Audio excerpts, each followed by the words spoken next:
Okay, welcome to BWTM Sports. If you haven't hit the subscribe button already, please do hit the subscribe button, like, share the video. So, Errol Spence versus Sean Porter. A great fight we had over the weekend. One of the most annoying things that happens after a boxing bout is the word which is overused, which is exposed. Let me break down this thing about exposed for you. Let me reel a few things back. Fight fans, boxing fans in general, are probably the most unaccountable people in the world. Irresponsible, reckless with their words, and reckless with their thought processes. And let me break it down to you like this. So, a boxing fan will, how are we doing? Hamza, good seeing room. Trap House Boxing, great seeing room. A boxing fan, an uneducated, we're starting from the uneducated boxing fan. An uneducated boxing fan will build up a fighter from being a good fighter into an extraordinary fighter, and the fighter is unable to even do the things like, for example, there are some people that said Errol Spence is gonna blow Porter away in 2 rounds. I'm like, really? Where's your evidence to that? Oh, Errol Spence is gonna easily outbox Porter, and it's going to be an easy fight. Okay, so you're giving Porter no credit. Bear in mind, this is a unification match. Bear in mind that Spence's resume, bar Kell Brook, and what's the other one? Kell Brook and what's the guy I fought? And Mikey Garcia. They're the 2 guys he fought that really stick in our mindset. Those 2 guys. Other than that, Spence's resume, if you're honest, isn't that great. It isn't great. Bearing in mind that he fought Kell Brook, who had already been beaten up and battered really badly by a guy 2 weight divisions bigger than him, which is Golovkin. And then he moved from that fight into the Spence fight, moved back down from middleweight down to welterweight. Then you have, Sean Porter, 2-time welterweight champion of the world. Top 5 welterweight, without a doubt. Fought the who's who of the welterweight division. Never ducked a challenge. Always a difficult man to face. But somehow, this fight is going to be easy. Okay? Errol Spence has a difficult night against a tough, rugged Sean Porter.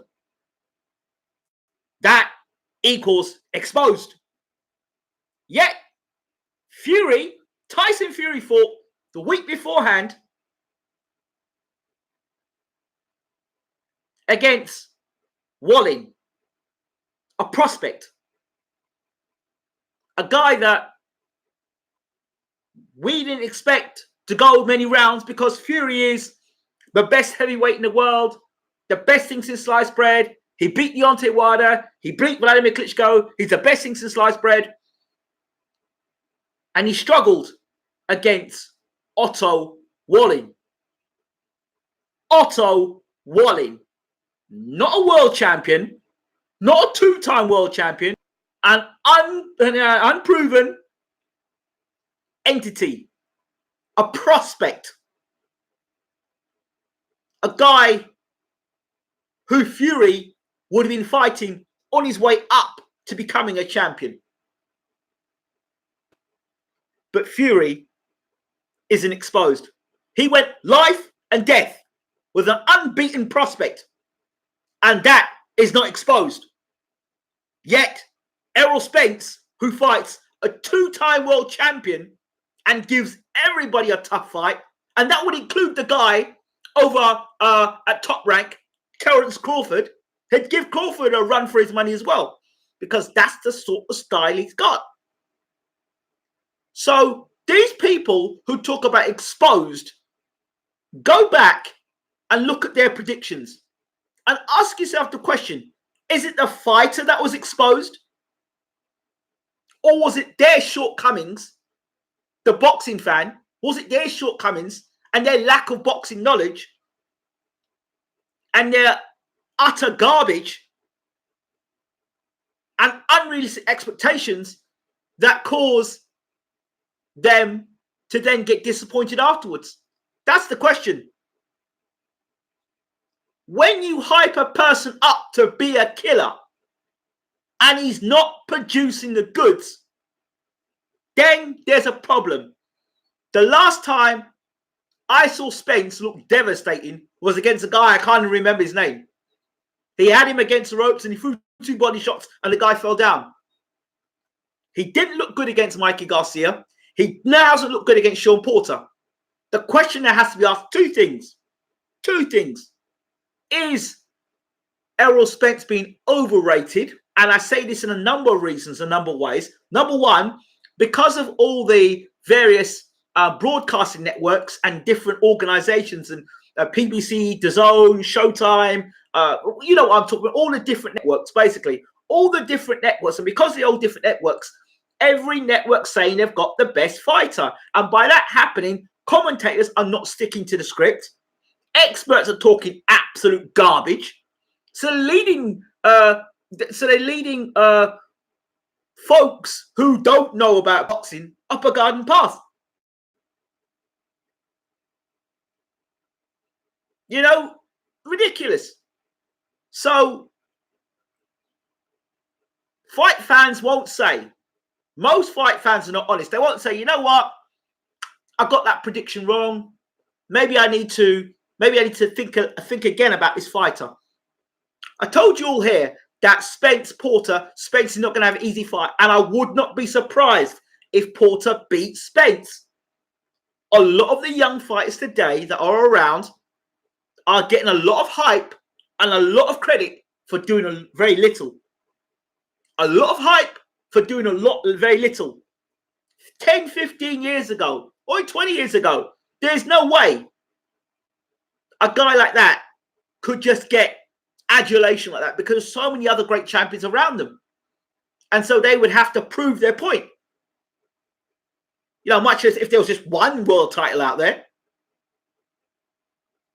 So, for me, I see a good fighter. All right, he's a good fighter. Errol Spence is a good fighter. Doesn't move his head. Moves back in straight lines. Pretty flat-footed.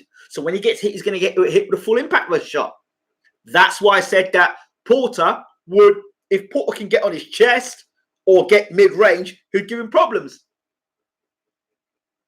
And I also said, if Porter, which he does at times, switches off and loses concentration, that's where Spence can get him. And that's where Spence got him. So there are a lot of people here that say that Porter won the fight. I saw the fight once, and there were elements in that fight that Porter was actually beating up Spence. And I thought to myself, well, hold on a second. Imagine this guy was getting hit by a real puncher, a guy that can really crack. You know, I was wondering, you know, Danny Garcia could knock you out with one left hook. That's going to be an interesting fight. If Thurman was landing punches, but Thurman's not punching the way he used to punch, because I think it's because of that injury. It makes you think there's Manny Pacquiao who can punch. What sort of fight that would be? A lot of people are making Spence to be this killer and this bogeyman. I'm not falling for that. He's a good fighter. I love his trainer, Derek James, but we have to make things realistic.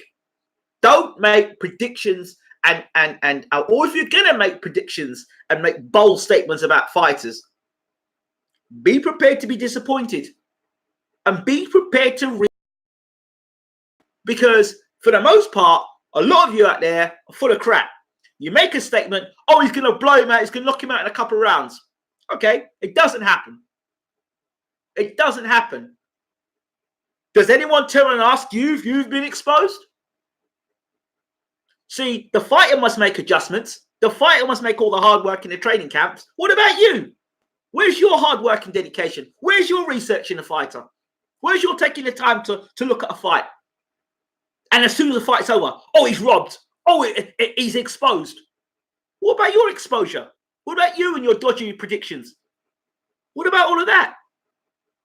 You know, we need to really, you know, sink in and take this in and also think to ourselves now, okay, I'm telling you as a fact, these commentators are reading off of scripts. Scripts. They're not telling you what they really feel. They're doing what they've got to do to plug the network fighter. And that's going to be more and more and more and more. So fighters that are good fighters are going to be made to be astronomically great. So my name for Errol Spence is Errol Workmanlike Spence Jr. That's his name. He is no truth to me. The truth is he's workmanlike. He's put no devastating performance on against anybody of any note. His Mikey Garcia performance was workmanlike. His fight against Porter, workmanlike. His fight against Brook, workmanlike. Just grind you down. Not devastating. Fury, another one. Lot of talk. But as somebody said the other day, he is consistently inconsistent. Consistently inconsistent. Now, Deontay Wilder, a man who is devastating and knocking guys out left, right, and centre, not getting to play. He's not getting to play. He's leaving guys laid out cold on the canvas. You're not getting to play. So, what do you want for boxing? You turn around and say that Mayweather's boring. You've got Deontay Wilder laying guys out flat. He's a bum. Some of you folk really need to take a reassessment as to what you're talking about, because a lot of you haven't got a clue what you're talking about. Look at the comments on Spence videos. Spence is gonna KO Porter with body shots via body shots. Yeah, body shots, exactly. Like, who's he really KO'd with body shots? If you can't KO a man who's coming from lightweight up to welterweight, yeah. Come on, man. If you're that much of a body puncher, it's nothing. Golovkin, another one. Golovkin's a real deadly puncher, and he would have knocked out Marvin Hagler. Come on, behave yourselves. You can't knock out Danny Jacobs. You can't knock out Canelo, who was a small middleweight. You can't knock them guys out. And you talk about beating Hagler and Carlos Monzon. Really? Come on.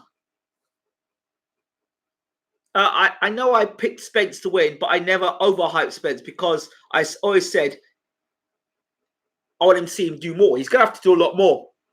By the way, I had Spence Porter winning the fight. It was close, but watched it back 2 times, no commentary. Spence also loads up on combination punches. Remember when they said Porter was ducking Spence, and now Danny Garcia wants it? The Spence fans are now saying Garcia wants a payday. LOL. You got to listen. You got to listen to these people. Listen to these people as they talk over and over and over. And ask yourself the question: when these people are talking and you're listening to them, what is their agenda? Are they here to tell you the truth? Are they here to tell you their truth? Or they're here to spin another line?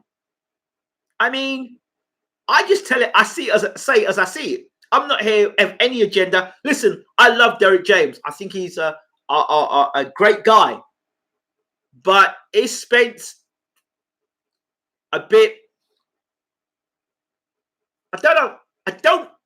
I can't tell you that I'm excited to watch Errol Spence fight. I don't find him exciting.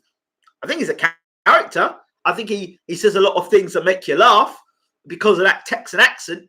But I wouldn't roll out. I fell asleep, to be honest. I wouldn't roll out of bed and say, yeah, Errol Spence is fighting. I'm not excited about it. Right? He doesn't excite me. Do you know? He's a good fighter, but he doesn't do what does Spence do that's spectacular? Tell me something he does spectacular. Oh, he's a spectacular body puncher. Really? Now, if Deontay Wilder's fighting, I get out of bed for that. Because someone's getting knocked out bad. Remember them times when Tyson used to fight? And you just woke up to find out how long the next man was going to last? That excites me. That excites me. He's not exciting.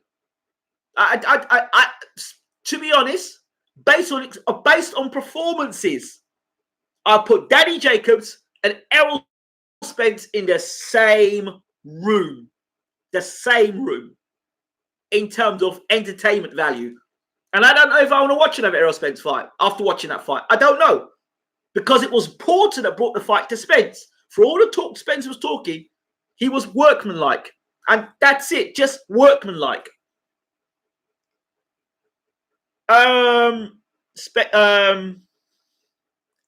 Which one, ducking or payday? They'll change the dialogue depending on what it is. So it's payday, ducking, or why would you want to duck Errol Spence? What in that fight made you think, oh, as a professional boxer in the top 5 or top 10 welterweights, why would you duck Errol Spence? Why would you duck Errol Spence? The man couldn't get knock Mikey Garcia out. Why would you duck Spence? Apart from if you're Keith Thurman. Keith, what do I call him now? Keith Tune-Up Fight Thurman. That's his name now. And once upon a time, forget that. That's gone now. It's Keith Tune-Up Fight. When I come back, Tune-Up Fight Thurman. That's what it is. He'll be saying that in 2020. When I get a warm-up, when I get a tune-up fight, we'll look at the welterweight division. 2021, when I get a warm-up fight or tune-up fight, how many years has Keith been saying that? Never mind, Keith. And I knew his big face would be on the camera as soon as the fight was over, talking about Spence. You just knew it. And a man like Keith is thinking to himself, let me see Spence. Let me see him have some hard fights. I know what he's trying to do. Let me see Spence have some hard fights. Let him see him go through the welterweight division like I was fighting Porter and I fought Garcia. Let him see them fights. Let him take some juice out of Spence. And then let me go fight Spence afterwards. Then I'll get brave and fight Spence. But he must be getting braver because he must be thinking, okay, he didn't knock out Porter. He didn't knock out Garcia. Well, if he fights, he didn't knock out Porter. He didn't knock out Mikey Garcia. Now let's go fight Danny Garcia. If you don't knock out Danny Garcia, that's 2 boys I can talk to. I can talk to Porter and I can talk to Garcia. And I can say, boy, you know what? Does he probably punch it out to the body? Keith slick. Keith is slick. Keith is slick.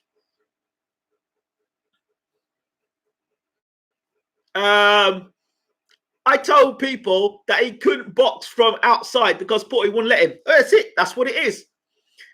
Thurman may fancy after that. I'm sorry. And the guy's injured. LOL. Exactly. Good breakdown. The light was shown in the Garcia fight. And please, stop this body killer. Spence ain't no Golovkin who KOs people to the body. And who's Golovkin? Who's Golovkin KO'd to the body? Who's Golovkin KO'd to the body?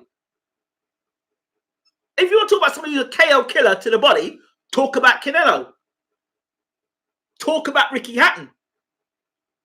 That's when you talk about body punches. About when he throws a body punch against a world-class operator, somebody who's in the top 10, and they fall over to it. That's that's a body puncher. That's an art. Do you know what I mean? Body shot. But if you're throwing them body shots against guys like Porter and they ain't going nowhere, because you think it, they say if a guy's got a good chin, you go to the body.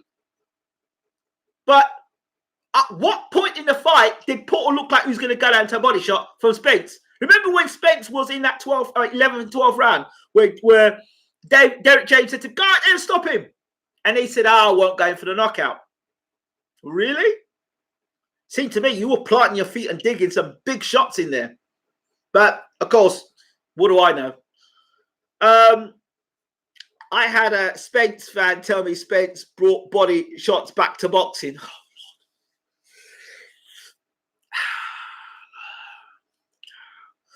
I'd give Thurman a chance after that. I'm sorry, you got to give Thurman a chance because he's a puncher.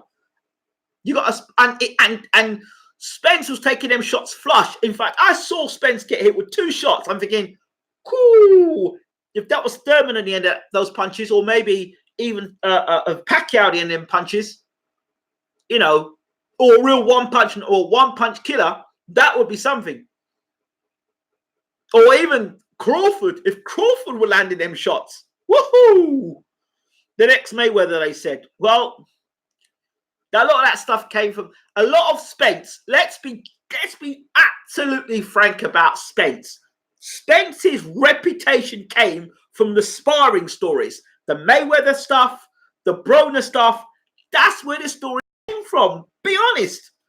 Be honest with yourselves, because it can't be coming from the performances putting on. But okay, the Mikey Garcia fight. Now, if he went out and he stopped Danny Garcia, now that would be impressive. But he better watch himself, because that big left hook could give him problems. Because he don't move his feet. He moves in treacle. He's got his feet planted to the canvas. So Danny Garcia's got that left hook, and Spence is there. He don't move his head. So Spence is there to get nailed that left hook. And I would put money, any money, on Spence taking that left hook. I wouldn't, because if you look at what Danny Garcia's a decent body puncher. If you look at what Porter was doing in that 7th round, just think what Garcia can do with that left hook. I wouldn't really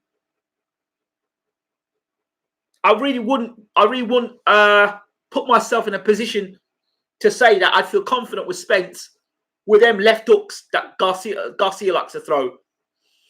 As for the ring generalship, Porter had him beat for most of the fight. Porter made him fight his fight. Sean spun him around. Yeah, he did. That was very impressive by him. While Porter is inaccurate, he was letting off 6-punch combinations to Spence in spots. Very good, he was. Spence wouldn't counter, just shell up. He's good, but not as good as some hype him up to be. Traphouse Box says, I was thinking about doing a video on that Thurman situation because I peeped what Keith said in that interview that he wanted to see Errol in with us puncher. I said it. Trying to use Danny as a gauge because it's hard to gauge a fight against Porter. Yes, that's what I'm saying. You think Keith's stupid? Keith's playing the long game. He's playing the long game. Spence, mate, never hurt Porter to the body. Wonder why? You begin to wonder. Ingram, tell me what happens if Garcia lands a left hook on him. Well, if he stands straight up and he don't move his head and his feet are planted to the canvas, you know what's coming. Good evening from Manchester, my brother. Bro Ingram, he and Blood talked about Spence's reputation on the phone this morning. Okay, good to hear. That left hook never worked on Thurman. Keith actually threw his left hook more than Garcia OL. Yeah, but you're comparing styles. Thurman's on the hop. He's moving laterally. He moves. His feet ain't stuck to the canvas in cement like Spence's. Spence's feet are stuck to the canvas. So he don't move like that. He don't move like that. And maybe if he moved like that, he wouldn't have been standing in the middle of the ring getting tumped up like this. Thurman moves laterally, left to right, right to left, left to right. He bounces this way to that way. He's bouncing. Yeah, that's Thurman for you. Thurman, if your first rider come at you and if cracking, if he can knock you out, then he's going to go for it. If he can't hurt you, he's on the back foot. That's Thurman. But Thurman's problem is when you trap him to ropes, he hasn't got a clue. He doesn't know how to tie up. Thurman has problems when he backs straight up to ropes. That's Thurman's problem. But Thurman's setting the ring and circling around the ring. You don't pressure him. Thurman's cool. People have the nerve to say Spence would have beat. Oh my word, that's another thing. I heard some story about Spence talking he's going to beat Canelo. Mate, what's wrong with you? You want a death sentence? You want a death sentence? You want a death sentence? Listen, Canelo's got too much variety. He's got too much experience. He's got too much know-how. And he's fought much better fighters. Period. No, you can't beat Canelo. You can't beat Canelo. You cannot beat Canelo. You can't knock out Mikey Garcia. You talk about Canelo. Behave yourself, man. Sit down. Sit down, man. Sit down. You ain't beating no Canelo. And you ain't beating no Golovkin. You're going to fight like that against Golovkin. You'll fight like that against Golovkin. And you'll get hit with big flush shots like that against Golovkin. Golovkin loves guys like you. Golovkin and Canelo love guys like you. Do you know why? Because you're a plodder. Because you plod. Them guys don't like guys that move around the ring. Them guys like guys that come at them and stand in the pocket. So you go ahead. You go ahead with your no defense. Go ahead and go and move up in weight. And the weight you've got at the moment, which you're bullying guys with, okay. Because it ain't working. It didn't work against Porter. It didn't work against Mikey Garcia. And for hell, it ain't going to work against Canelo. Facts. You ain't doing nothing against them boys apart from getting hurt. Just deal with Garcia first. Yeah? Deal with Danny Garcia first. But you guys, I don't know why people listen to some of you guys, because you're crap. This man's talking about moving up to fight. Canelo's about to move up and fight Kovalev, right? Kovalev. Do you understand jumping up 2 weight divisions? After middleweight. That is a big jump. He's going to find out. It's a big jump. It's a big jump. A lot of these guys that are walking around like they're the man in their weight category is because they're big at their weight. And that's what makes them great at their weight. But you stick these guys and you get these guys out the weight category, very few of them succeed. And do you know why? Because that size that they have and that power they use to bully a man, that's all right in their weight category. But when they start to move up in weight categories now, they have to start using the skill level, because that bullying tactic don't work. That's why Broner got found out, because Broner, lightweight, was a big lightweight. Moved up to welterweight, tried that same crap. What happened? Maidana put him in his ass twice. Because Maidana was the bigger guy, heavy-handed. And when you're fighting guys that are heavy-handed and bigger than you, right, and physically stronger than you, it's a different situation, because now, the same tricks you would do when you throw a jab and push a man back, that guy is walking through your jab. The same thing, you hit him out with a right hand, that right hand before would make a guy wobble. This guy's now walking straight through your right hand and coming at you. Weight categories are there for a reason, and only the greater fighters can do that. Yes, Broner moved up the weight categories and fought guys and won 3 different world titles. But can you remember the guys he beat for the world title? Bar Paulie Malignaggi? Really? Come on. Some of these YouTube channels have been lying. Spence have been hyping Spence. They don't break down fights intelligently. They're just fans who've never boxed themselves. That's it. What? That's it. Stay well away from Alvarez. He will punish Spence and twice on bank holidays. Hey, that's not wise. And any man who's foolish enough to be advising, no, just stop that talk. Stop that talk about Spence and Canelo. Stop it. Stop it. Nonsense talk. Man can't take care of Garcia. And you talk about a bogeyman. You talk about a bogeyman. Don't tell me about no bogeyman, man. You want to talk about a bogeyman? Deontay Wilder's a bogeyman. Why is he a bogeyman? Look at how he's laying guys out. That's a reason to be a bogeyman. That's the reason to be a bogeyman. The guy that nobody wants to fight. Why? Look at his performances. Don't tell me people don't want to fight Spence and his performances are like that. Don't tell me that, man. No, people are going to queue up to fight Spence. Trust me. Don't tell me about no damn Spence and Canelo or Golovkin. Even as ancient as Golovkin is now. No. Stop it. Stop it. Canelo is special, though. Okay.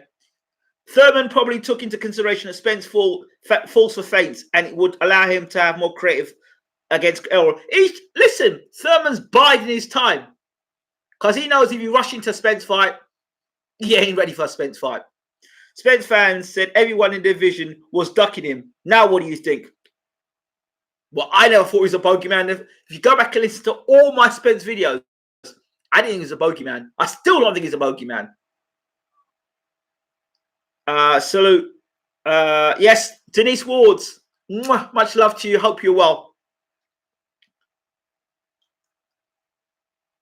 Let's see now. Stop the J-Rock talk as well. Oh, my word, J-Rock. No, stop it. Stop it. Stop it. Canelo and Spence. on body shots. Probably, yeah. Wild puts people in comas. He does. So I don't really want to hear no more. I don't want to talk about. Listen, see, if you want to talk about exposed, just remember Tyson Fury fought last week. That's what you call exposed. That's what you call exposed. And one final thing. If Otto Wally is hurting Tyson Fury, what is Deontay Wilder going to do? Tyson Fury is not getting any better. Fact. He's not getting any better. He's doing the same nonsense he did against Klitschko. How's Tyson Fury improved from the fight he had against Deontay in the first fight to the second fight? Where's he improved? How's he improved? What has he done? What has he done? Wait. One right hand this time round. It is all over. About, oh, he's going to outbox him. Yeah, all right. Okay. This time, make sure a referee can count to 10 properly. If that fight goes 7 rounds, it goes a long time. Just in the rematch. When I come back, I'll be talking about Deontay Wilder and Luis Ortiz. Another crazy set of people talking some crazy stuff. When I come back, we'll talk about that. Fury adjusted to the cut and bullied him. Shut up, man. Shut up about Fury bullying him. Fury shouldn't have been in a situation in the first place against Otto Wally. Don't talk to me like that. Otto Wally was a prospect. You do not struggle against prospects if you're pound for pound the best heavyweight in the world. Stop it. What would Deontay Wilder do with Otto Wally? What would Deontay Wilder do with Otto Wally? He would have laid him out flat. Don't talk to me about no Otto Wally, man. Move away from me, man. Don't chat to me. Don't chat that nonsense to me, man.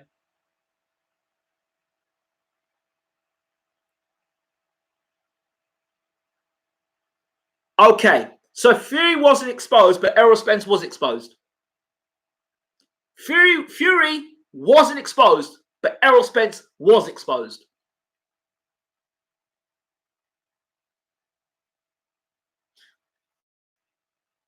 Fury showed he can fight the fight and win. Yeah, he showed it against Steve Cunningham. And, man,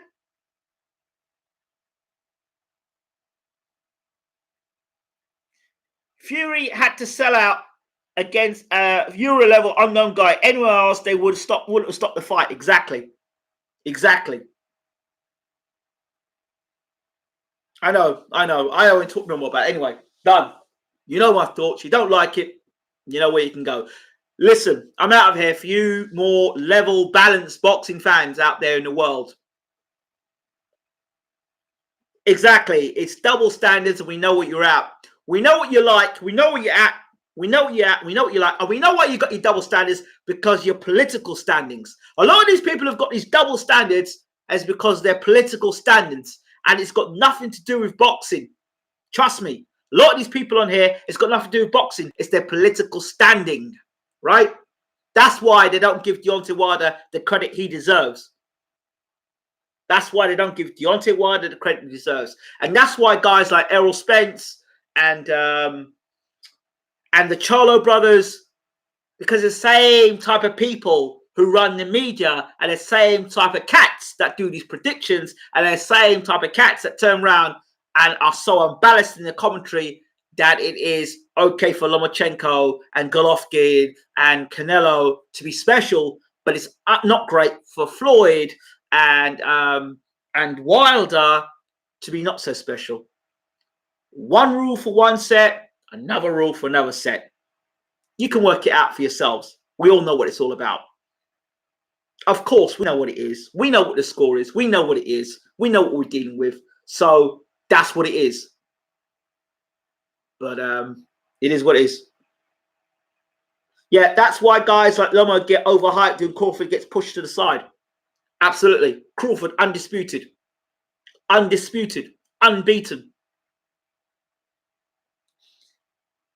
Yeah, it's been like that since the days of Jack Johnson, we know. But it just has to be said.